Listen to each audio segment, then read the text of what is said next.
Okay, now we're going to be working with Notesheet 2. So looking at Notesheet 2, we start with some practice of what we learned in Notesheet 1 last class. It has an OR and an AND graph. We are going to make a quick change on this so that it actually works out a little more nicely. We're going to change this from a greater than to a less than. So go ahead and make that change right away here on your worksheet.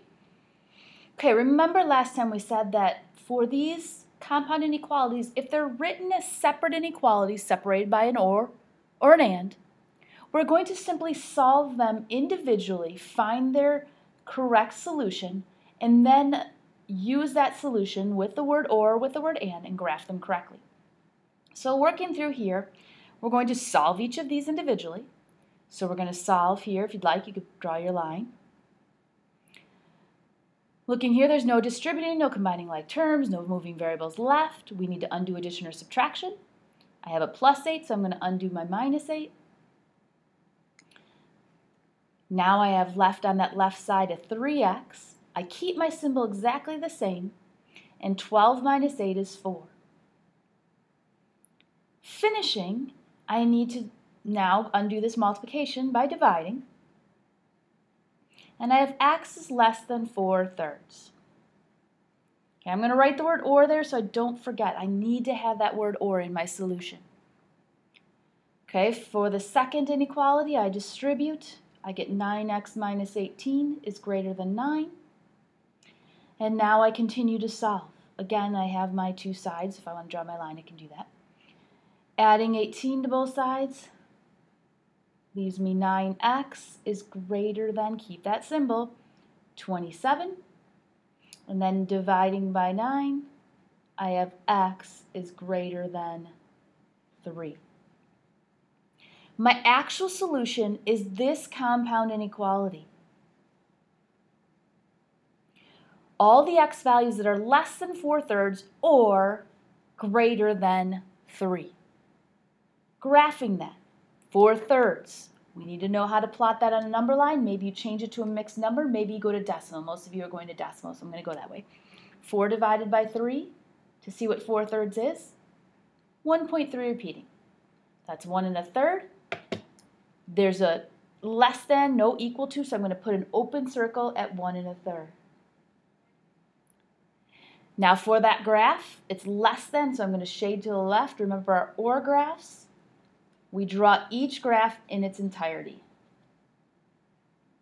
Okay.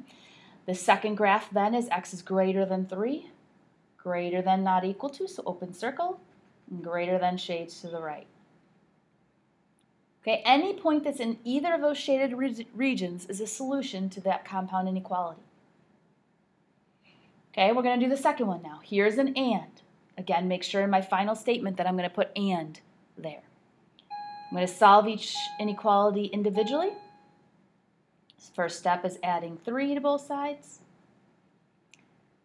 That leaves me with 2x on the left, keeping my greater than sign. -5 plus 3 is -2. 2 times x is undone by dividing by 2. And I'm left with x is greater than, keep that symbol, -1. And I really want to make sure that's there every single time. Be very careful about that.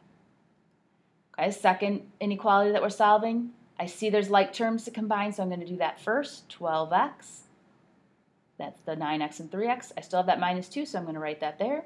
Less than, don't change my sign, 28. Okay, continuing to solve, I'm going to add 2 to both sides. My sides there. That eliminates the 2's, and I have 12x is less than 30. And then dividing by 12, I have x is less than, let's see what that works out to be as a fraction. A lot of you are, or maybe it'll be a nice decimal. Let's see what happens. 30 divided by 12. I get 2.5. That's a nice decimal. We'll go ahead and leave it as 2.5. In my final statement, I'll let you have an odd-shaped circle there. Are those two inequalities separated with the word and? The word and must be there. I keep saying that, and I'm going to keep saying it so that you really hear it. The word and must be there. Now I'm looking for the values that are both greater than -1 and less than 2.5. So greater than -1, and I graph really lightly. Here's my -1. I'm going to put an open circle there. And greater than has me graphing to the right. Every time I say I graph lightly, I talk lightly. I'm going to go back to talking normally.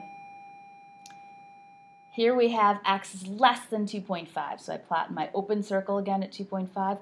Less than takes me going to the left.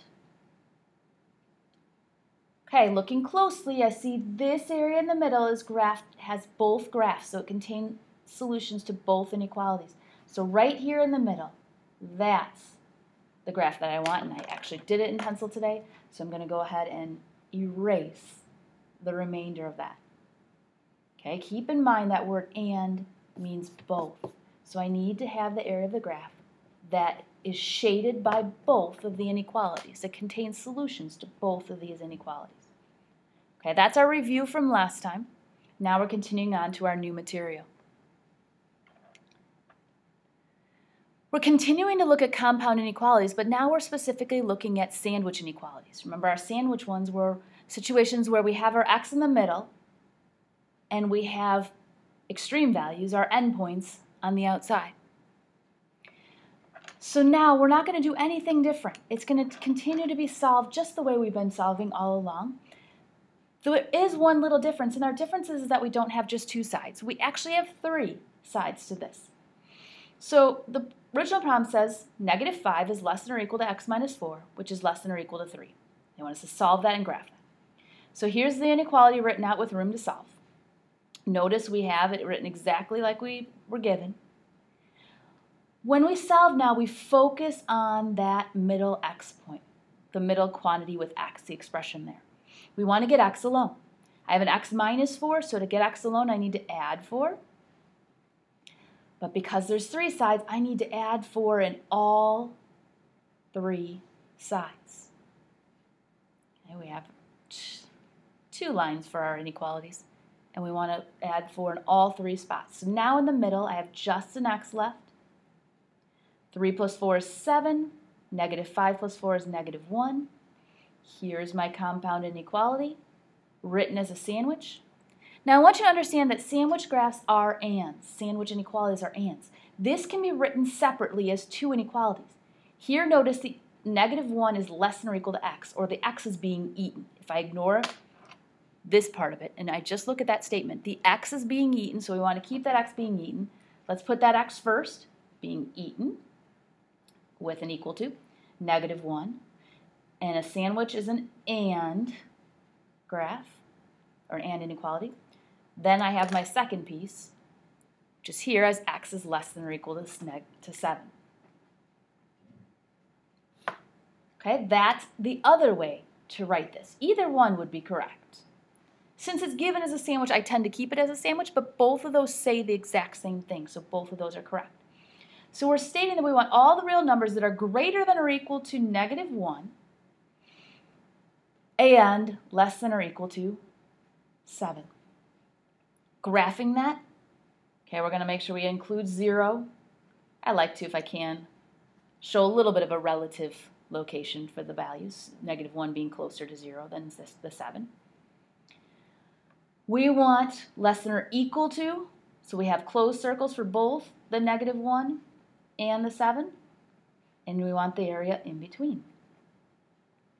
Okay, there's our graph showing all our solutions to our original inequality. And here we have us analyzing a little bit by deciding which values are in the set. Okay, let's actually simplify some of these, the ones that are not simplified. Absolute value of 3.6. Remember, absolute value says how far from 0. So just this absolute value part alone, 3.6 is 3.6 units from 0. But I see the negative on the outside of that absolute value, so that needs to be applied afterwards, and so I'm at -3.6. -1 is a normal number, 4 is a normal number, 2 pi. Okay, let's look at what 2 pi's value is.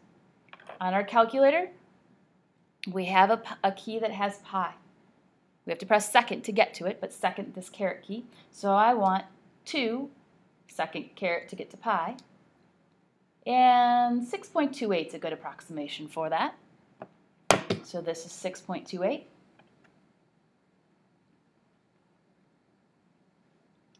22 thirds. Let's check out what that is.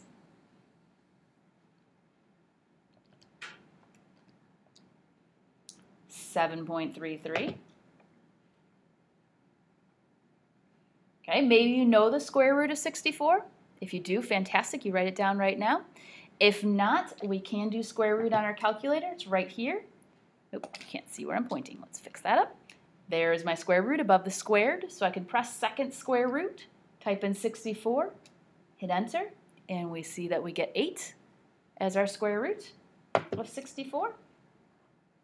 And then 3 squared. Hopefully you remember what squared means. It means multiply it by itself that many times, in this case 2. So 3, we have a squared key. Again, I'm not moving it up high enough. There's my squared key. 3 squared, that's 9. So let's put its actual value there. All right, so now which of these are in the solution set? So I need to be between -1 and 7. -3.6, that would be over here to the left, so no, I'm not going to include that one. -1, I have a closed circle. I look up and I actually see the equal to, so -1 is included in the solution set. 4, yeah, that would be over here. 6.28, that would be a little bit before the 7, so that's good. 22 thirds, that's 7.33, that's bigger than 7, that's outside of my solution set. Square root of 64, that's 8, that's outside of it. And 3 squared, that's 9, that's outside. So only those 3 values are contained in the solution set. Okay, at this point I want you to flip the note sheet over and I want you to work on the 3 you try it problems. Okay, and then we'll come back together and on the next video you'll see the solutions to these and you can check to see how you did.